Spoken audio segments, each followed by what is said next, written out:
Welcome to new TV Telugu. Healthy life స్టైల్లో నీరు తాగడం కీ రోల్ పోషిస్తుంది. దీనివల్ల చాలా బెనిఫిట్స్ ఉంటాయి. ముఖ్యంగా వెయిట్ లాస్ జర్నీలో నీరు తాగడం అనేది చాలా ముఖ్యం. దీనివల్ల మన బాడీలో పేరుకుపోయిన టాక్సిన్స్ దూరం అవ్వడమే కాకుండా ఆరోగ్యానికి మేలు జరిగి బరువు తగ్గడంలో హెల్ప్ చేస్తాయి. అయితే ఇందులోనూ వేడి నీరు, చల్లనీరు ఏం తాగాలనే సందేహం చాలా మందికే ఉంటుంది. ఎక్కువగా గోరువెచ్చని నీరు తాగితే బరువు తగ్గడానికి ఎక్కువగా హెల్ప్ చేస్తుందని చెప్తుంటారు.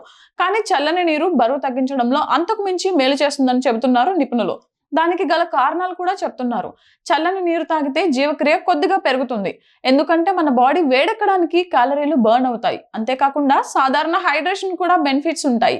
చల్లని నీరు తాగితే ఆకలి తగ్గుతుంది, జీర్ణక్రియ మెరుగవుతుంది, వర్కౌట్ చేయడానికి హెల్ప్ చేస్తుంది. దీనివల్ల సరైన ఆహారం వర్కౌట్ రొటీన్ కి హెల్ప్ అవుతుంది. అంతేకాని వాటికి ఆల్టర్నేటివ్ అయితే కాదు. చల్లని నీరు తాగుతూ సరైన డైట్ మెయింటైన్ చేసి వర్కౌట్ చేస్తే త్వరగా రిజల్ట్ ఉంటుంది. మనకి ఎప్పుడైనా ఆకలిగా అనిపించినప్పుడు చల్లని నీరు తాగి చూడండి. అప్పటికప్పుడు కడుపు నిండుగా అనిపిస్తుంది. దీంతో ఆకలి చాలా వరకు తగ్గుతుంది. వెంటనే తినాల్సిన పని లేదు. ఈ కారణంగా బరువు తగ్గడానికి హెల్ప్ అవుతుంది. అదే గోరువెచ్చని నీరు తాగితే త్వరగా ఆకలి అయినట్లుగా అనిపిస్తుంది. దీనికి కారణం లోపలి ఆహారాన్ని త్వరగా జీర్ణమవుతుంది. అందుకే చల్లని నీరు తాగడం వల్ల చాలా ముఖ్యం. చల్లని నీరు తాగడం వల్ల మనం రోజువారీ బర్న్ చేసే క్యాలరీలు పెరుగుతాయి.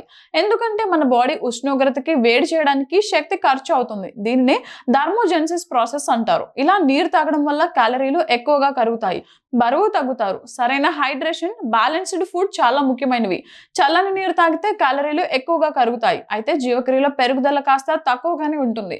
ఇది మనం సరైన ఫుడ్, వర్కౌట్ తో బ్యాలెన్స్ చేయొచ్చు. మనం ఎక్సర్సైజ్ చేసినప్పుడు చల్లని నీరు తాగితే ఆ టెంపరేచర్ బాడీ టెంపరేచర్ ని కంట్రోల్ చేస్తుంది. దీంతో ఎక్కువసేపు వర్కౌట్ చేయడానికి హెల్ప్ చేస్తుంది. కాస్త తృప్తిగా ఉంటుంది. అదే వేడి నీటిలో గోరువెచ్చని నీరు తాగితే అసలు తాగినట్లుగా కూడా ఉండదు. మళ్ళీ మళ్ళీ దాహం వేస్తుంది. ఎక్కువగా తాగితే కడుపు హెవీగా అనిపిస్తుంది.